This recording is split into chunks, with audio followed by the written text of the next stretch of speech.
come to the book of Job once again this evening. We've talked about God's protection from numerous different sources, from protection of accidents in progress to accidents averted to safety over the journey. Job had experienced a great deal of God's protection as well. So much so that Satan took notice of it and was, for lack of a better term, he was pouty about it. He was mad. Job serves God for no other reason than what God has done to protect him. This evening, we're going to see what happens when that protection is lifted and the adversary is allowed to work. November 1st, 1755, an earthquake rocked Lisbon, Portugal. How many of you remember the tsunami Christmas 2004? All right, hold on, we got to...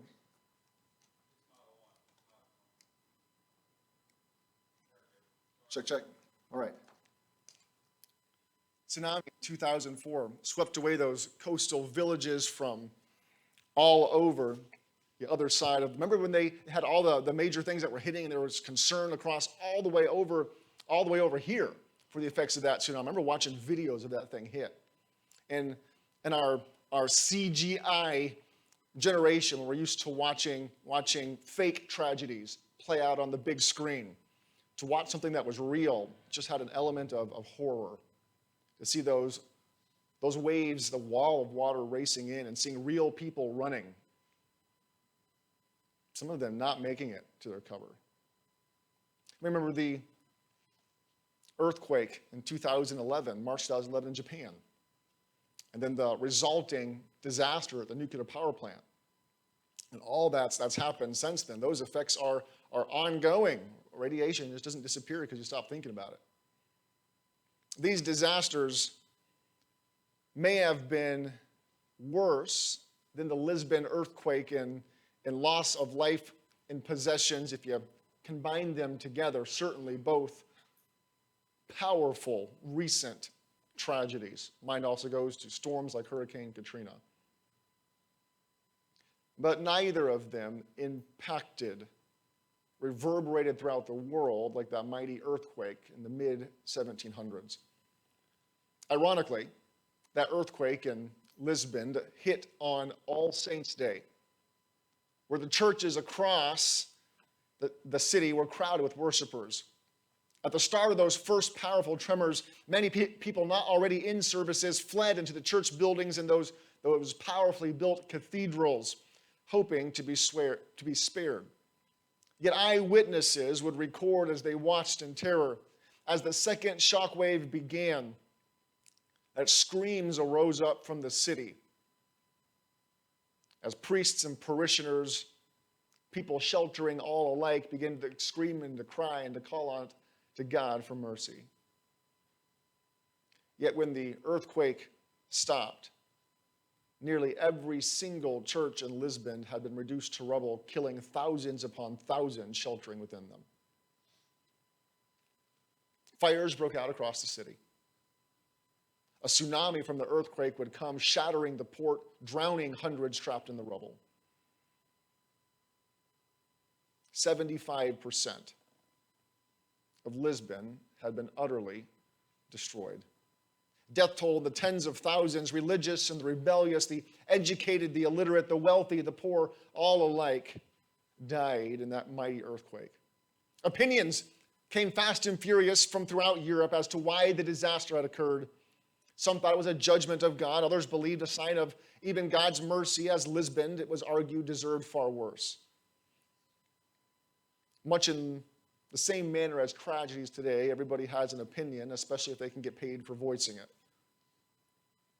Sermons on the earthquake were preached for years afterwards, and historians have claimed that everything from the Revolution in France to the Wesleyan revivals in England were a direct result of the preaching that came about, the discussion that came from this great disaster in Portugal. Natural disasters other types of sudden catastrophic suffering are among the most difficult tests of faith for a believer. In our passage in Job this evening, we are going to see not just one devastating disaster, but 4 in rapid succession. Verse 13 sets the stage for this awful day, and it says, "And there was a day when his sons and daughters were eating and drinking wine in their eldest brother's house." This is likely a reference to one of those birthday party days that we saw at the beginning, a day that Job would have been there praying for his children. And there came a messenger unto Job and said, "The oxen were plowing and the asses feeding beside them, and the Sabeans fell upon them and took them away. Yea, and they have slain the servants with the edge of the sword, and I only am alone escaped to tell thee." While he was yet speaking, there came also another and said, "The fire of God is fallen from heaven, and hath burned up the sheep and the servants and consumed them, and I only am escaped alone to tell thee." And while he was yet speaking, there came also another and said, "The Chaldeans made out 3 bands and fell upon the camels, and have carried them away, yea, and slain the servants with the edge of the sword, and I only am escaped alone to tell thee." And while he was yet speaking, there came also another and said, "Thy sons and thy daughters were eating and drinking wine in their eldest brother's house, and behold, there came a great wind from the wilderness, and smote the 4 corners of the house, and it fell upon the young men, and they're dead. And I only am escaped alone to tell thee."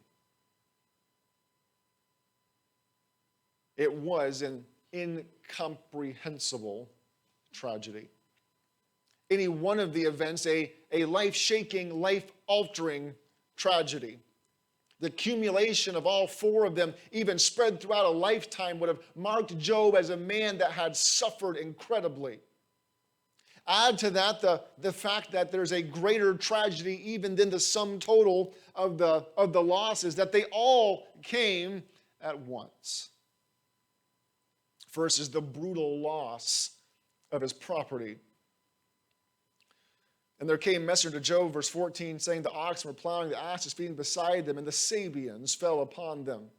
These Sabeans were nomadic marauders, descended from Sheba, a grandson of Abraham. They would eventually settle in the southernmost part of the Arabian Peninsula. And over the course of time, Sheba became a wealthy nation in the time of Solomon. Even the Sabean pirates point to a time earlier than the famous Queen of Sheba, found in 1 Kings 10 and 2 Chronicles 9. What it was a massive robbery. This was a target of opportunity as this roving band of murdering thieves descended on a vulnerable target, Job's oxen and his asses. A massive robbery, an entire division of his property, of his possessions stolen by a band of thieves. A lifetime of investment erased in a day. Oxen were a measure of wealth due to both the food that they would provide and the powerful workforce that they represented, the donkeys as well as bearers of burdens. It's also a loss of security. Anyone been the victim of a home invasion, a break-in robbery? A couple. And you know well, the worst thing lost is not any possession, it's that loss of security in your own home. His security was destroyed, and in that moment, knowing who had taken his things, that he knew that he would never fully recover his possessions, if at all. Loss by the hands of a robber. While that man was yet speaking, another servant comes in, and this man, not splattered with the blood of battle, but rather with the soot and the char of a fire. He says in verse 16, while he was yet speaking, there came also another and said, "The fire of what? Of whom? This man says, the messenger says, the fire of God has fallen from heaven and hath burned up the sheep and the servants and consumed them, and I only am escaped alone to tell thee. It's a lot of discussion over what exactly happened here with these animals. This time, this fire of God fell from the sky, fell from the heavens. Job had 7,000 sheep. If it were lightning, it must have been quite the lightning storm to have burned up the sheep, to have devoured, destroyed their young men who were caring for them. Also, we see the phrase fire of the Lord. It's the fire of the Lord that struck the grumbling Israelites in the wilderness in Numbers 11:1. It was truly fire from God that kindled Elijah's sacrifice on Mount Carmel, 1 Kings 18. And even fire that fell from heaven that destroyed the first two groups of 50 men that King Ahaziah sent to Elijah in 2 Kings 1:10 and 12. So what was it exactly? I'm not sure. Fire from the sky, an act of God. Could it have been a great and powerful lightning storm? Sure, could have been. God's used storms as a measure of judgment. And he gave Satan, the prince of the power of the air, the authority to attack Job. Could it have been a wildfire started that simply swept over them, destroying the cattle and the men? Could have been. Could it have been a meteor falling from the sky? Sure, it could have been. What was it? Servant didn't know. He knew simply that it came in an instant and destroyed everything. Even though he is the messenger reporting on the things that he has seen, and his mind can only grasp at what we would call, what your insurance companies call, an act of God. It was not God that sent this judgment, did not come from God's hand. Permission granted to Satan, Satan allowed to bring a natural disaster, as surely that is what this is in one measure or another, upon Job, to the total destruction of a second major portion of his personal wealth, the stability of his family. He's had an outside force, a violent robbery. He has had, and whether, or despite the fact that the man is wrong, God did not do this to Job. Words like that stick in your mind, don't they? The fire of God fell on the things that you have. As he is yet speaking, another man comes. I'll find my place again here. Verse 17. While he was yet speaking, there came also another and said, the Chaldeans made out 3 bands and fell upon the camels and have carried them away, yea, and slain the servants with the edge of the sword. And I only am escaped alone to tell thee. This is a calculated destruction. Chaldeans, a fierce, semi-nomadic group who eventually would migrate to southern Mesopotamia, where they aided in the formation of the Babylonian Empire, though that is centuries still to come. But these Chaldeans were not mere robbers, a roving group of thugs banded together as the Sabians were. But they were experienced in war. We see that they formed 3 different bands to assault the 3 different groups of camels.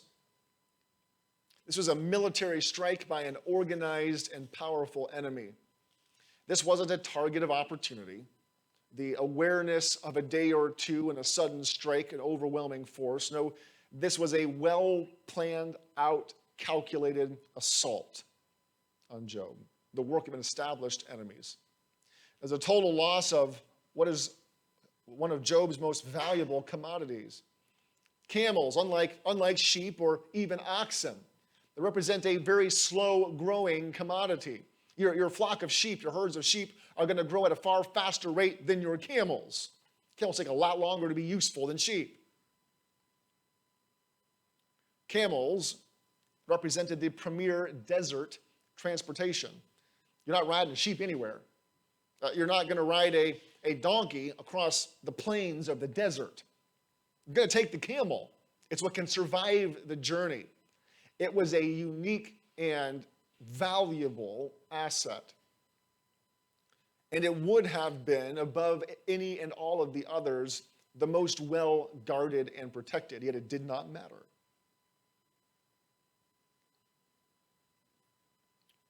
More valuable than the sheep or oxen, and yet they were in their entirety taken. While he was yet speaking. Verse 18. There came also another and said, Thy sons and thy daughters were eating and drinking wine in their eldest brother's house. Behold, there came a great wind from the wilderness, and smote the four corners of the house, and it fell upon the young men, and they are dead. And I only am escaped alone to tell thee. I believe that this wind was a tornado. How many of you've witnessed a tornado live? You had that experience? I have a couple of times now, several times from a distance, and 2 times very, very, very close. I had one that was at the end of its run, had pulled back up into the sky and was raining out debris, and it was directly above me. I could see all the way up to the light in the middle. Then it started raining out large pieces of debris, like chunks of masonry. So I got myself out of there. Other one was, that was more by choice. I was curious and I wanted to see it, and I was young and I was dumb, so I went out and did it. Other one was a lot less by choice. I was driving on the interstate from Alabama, all the way through Alabama, just about entering Tennessee. And it was a terrible, terrible, terrible weather. And all of a sudden the rain quit, boom, like flicking a switch. And it got dark, dark, dark, dark. Then the whole world went green as leaves from the tornado slammed across the road, and it went up over the road and directly over top of my vehicle. I was inside of the tornado, wind blowing at me. I'm in my car, only going about 35 miles an hour on a 70-mile-an-hour interstate because of the rain that had just been going on. And while I'm sitting there, a tree branch, larger than a Christmas tree, shot by me in a blink of an eye. It would absolutely have punched straight through my vehicle had it hit me. And it was at least as big around as my leg. A chunk of a tree went ripping right by the car at car level. And other than that, all I saw was leaves. And then the moment it was gone. And you're left thinking, holding on to your steering wheel. And a moment inside that tornado. Solid green. An opening of just terrible wind. That tree goes rocketing by the car, green and gone. Look back in the rearview mirror, and there's a section of the interstate that's covered in green, just all leaves and chunks of tree pieces. Powerful. I don't recommend walking out and looking up even when they're done doing their thing, because they can drop stuff on your head, all right? Dangerous all the way through. But in that moment of being there, certainly possible tragedy for me if that tree had been over by a couple of feet. It was in the highway when it went through. If I'd been in the other lane, it smacked that car dead on. This storm, this strong wind, I believe a tornado, came through, striking the house where all of Job's children had gathered together in celebration and destroyed it and them. A tornado capable of destroying the entire house in a moment. A sudden and violent tragedy. And this a loss that makes all of the others nigh unto irrelevant. This was the loss of his children. The loss of the hope for the future. In a matter of minutes, Job lost his material possessions. He lost his children and their families. He experienced the horror of being robbed, suffered an apparent act of God. He felt the blows of premeditated violence. His family to a natural disaster.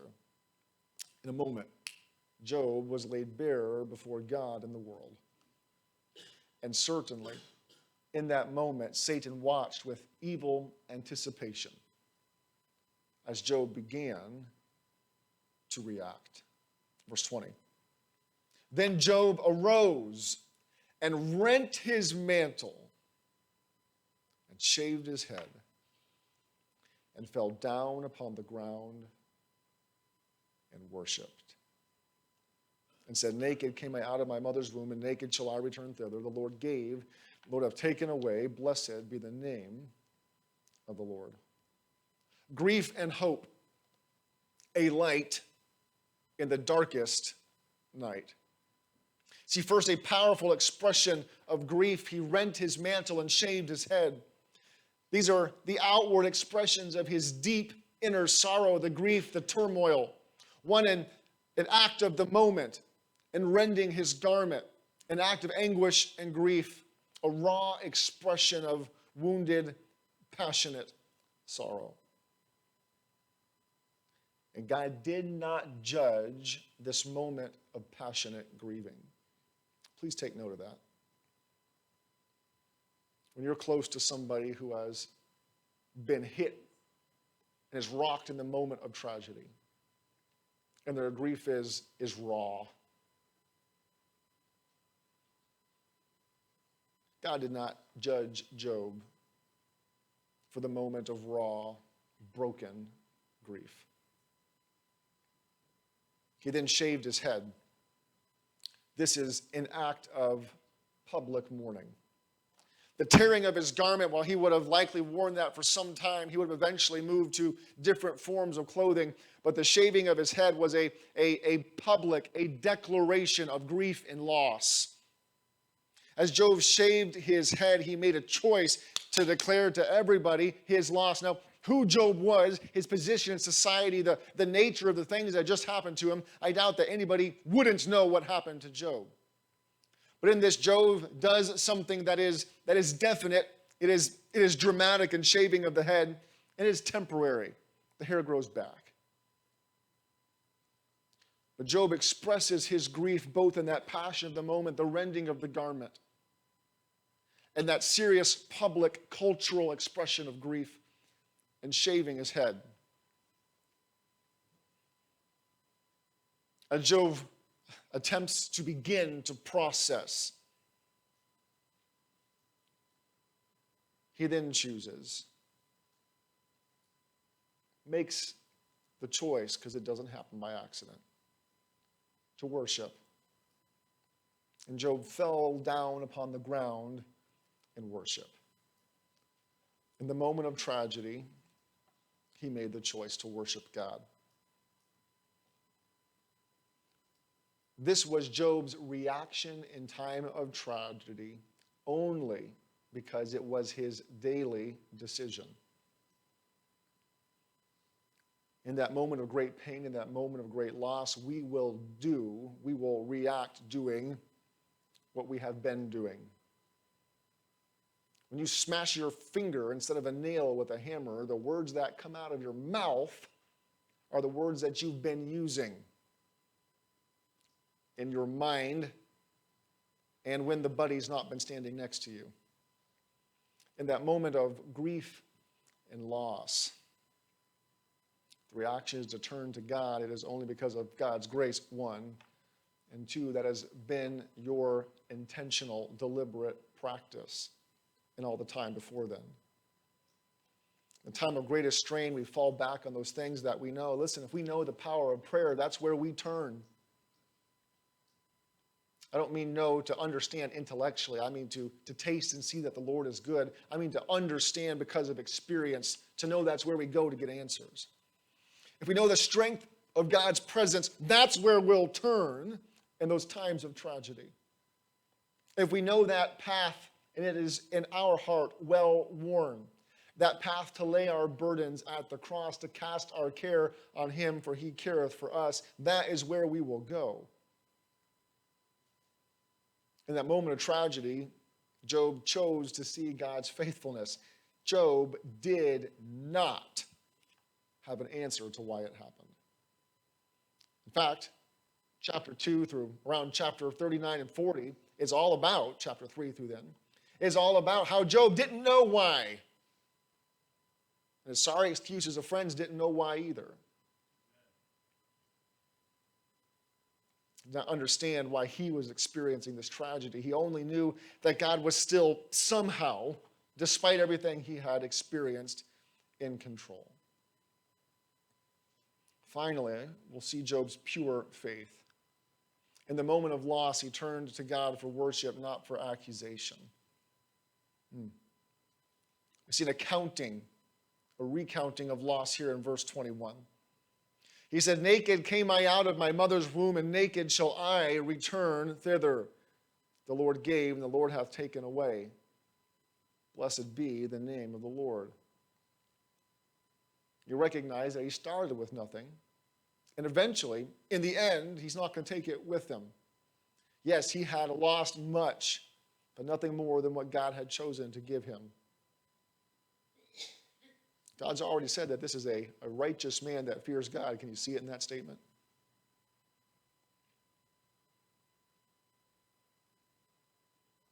I'm not there. I'm not witnessing Job. I'm not Job himself. I'm not experiencing and feeling the waves of emotions and then the crystallization of a decision to choose to worship God in that moment. But in this moment of the tragedy, Job recognized something that we all would do well to do, that the things that we have, even the family that we have, are a gift from God. According to the Self-Storage Association, and this about almost 15 years old, the statistic, America now possesses 1.9 billion feet of personal storage space outside the home. That number has got to be close to doubling here in 2022. Can you imagine what 4 billion feet looks like? 40,000 facilities owned and operated by more than 2,000 entrepreneurs, including a handful of publicly traded giants like Public Storage and Storage USA, etc. An even older survey says that 1 homeowner out of 11 owns a self-storage space. How many of us in this room currently have something in a storage space? Yeah, I think that we, at the very least, we meet that average. Most operators of self-storage facilities report 90% occupancy. I called around trying to find a place to put something for a while here in the area. I called everybody that they knew, and still couldn't find anybody that had a single space open. How about that? I just got rid of junk. It was good for me. In 2004, the average size of a house had grown from the previous study in 1973 from 1,600 square feet to 2,400 square feet as the average, and the number was rising at that point.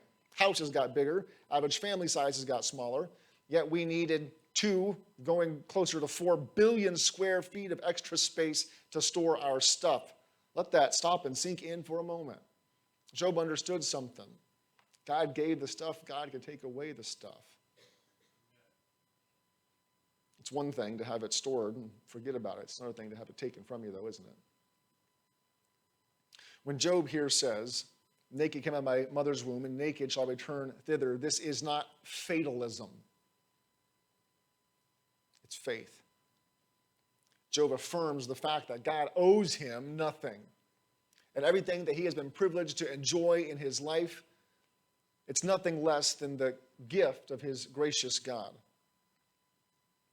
And with these words, Job unintentionally addresses the doubtlessly present and listening accuser and proves God right. What would happen when Job loses everything? He's going to curse you to your face. And yet Job's statement is to acknowledge the loss, to make an account of the loss, to recognize the realness of the loss, but then to acknowledge the blessings of the Lord. What I have is because of God's blessing. God has the right to take it back. And finally, that affirmation of faith, far from cursing, he blesses the name of the Lord. Final phrase of verse 21 says, "Blessed be the name of the Lord." And all this Job sinned not, nor charged God foolishly. As Job declares his loyalty to God, he says his name is worthy of worship of praise because of who he is. That's a fairly easy thing to say, fairly easy. As we sit here in a variety of life experiences, a variety of circumstances here tonight, but nobody dealing with what Job was dealing with. His name is worthy of praise because of what he has done, even if he has chosen to, from our perspective, to erase the benefits of it. His name is worthy of praise no matter my circumstances, is Job's declaration here in the midst of tragedy.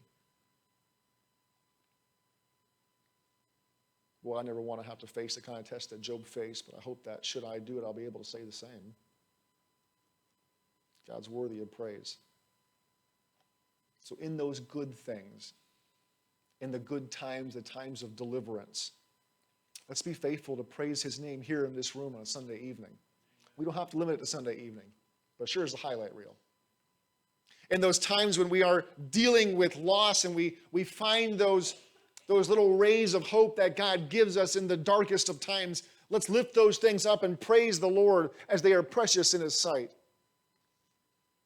I don't consider myself, and quite frankly, no one in this room, to be on the worthy of the description, the praise that God heaps on Job that we've read earlier in the chapter.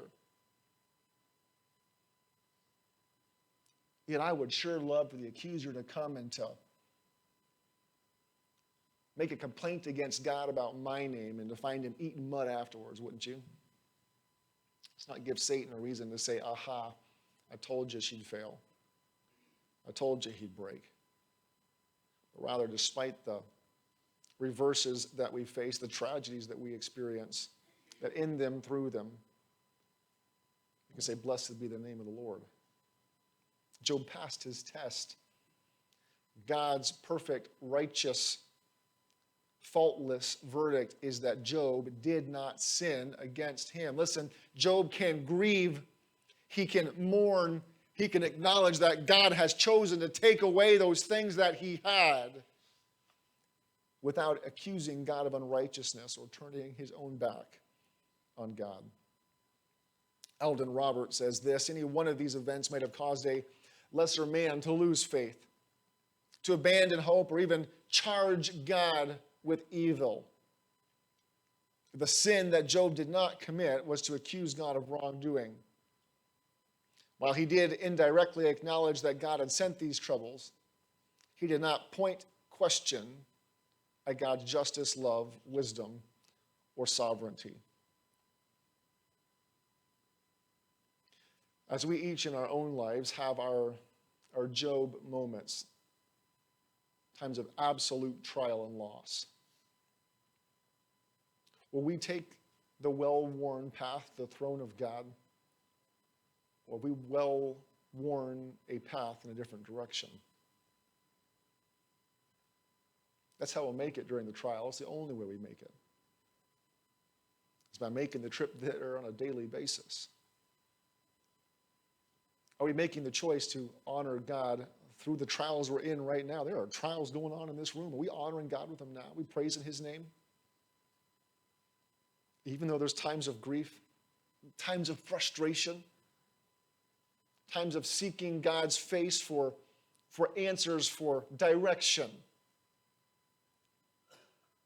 Are we choosing to worship him in the midst? God is worthy of our faith, deserving of our praise at all times. The end of chapter 1, Satan has been given a great, a terrible, but a framed boundary to try Job. And he has taken full measure of it, hasn't he? And yet Job has been counted faithful. Next Sunday evening, we'll see Satan come again before the throne of God, not yet satisfied with the temptation that Job has endured. And we'll see again Job's faithfulness tried, tested, and proven. Let us be found faithful as well. Heavenly Father, I ask that you would work on our hearts. Father, those that are in the midst of a trial tonight, Lord, that you'd lift them up, that you'd encourage them. Those that are battling their own hearts and their own minds that seem to just push them in a wash cycle of their own mind, tumbling them around through a time of loss and difficulty, pondering the different paths they could have taken, words they could have said, as Satan enjoys watching them get chewed up in the sometimes feels the prison of our own minds, Lord, that you would give them freedom. A freedom to acknowledge, Lord, that you are ultimately in charge. And that while we don't have answers, we don't know all the reasons of why, we know that you're God, that you'll bring us through. Father, I ask that you would be with those who are enduring through difficult times, the trials that linger on, that grind down over time, perhaps not those things that seek to break you in a moment. Lord, you continue to supply your abundant grace and strength in their hearts, in their lives, physically, as well as that spiritual and emotional strength that they need. Father, I ask that you would be with those that tonight have, whether they would admit it or not, they've begun to lose hope. They'd set their eyes back on you. Seek your face and your strength. Give you the praise for the things in their lives that you have continued to give them, and to give them grace. Heads are bowed and eyes are closed tonight. Folks, I am going to open the altar up, though I'm going to allow you to stay in your seats. If God's worked on your heart, I believe you'll make your way forward. If you are going through the trial right now and you say, I need God's strength, may I encourage you to take that physical step out, to come down to an altar and seek it. If you would say, Pastor, it's not me, but the ones who I love, the ones, I want to be the good friend. I'm not going to be the bad friend. I'll be the one that comes down before the throne of God and prays for that strength. Give them the support that they need. Our altars are open. Some have already made their way down. If God's touched your heart, as you begin this piano, the altar's open for you. This is the well-worn path to the throne. Let's use it this evening.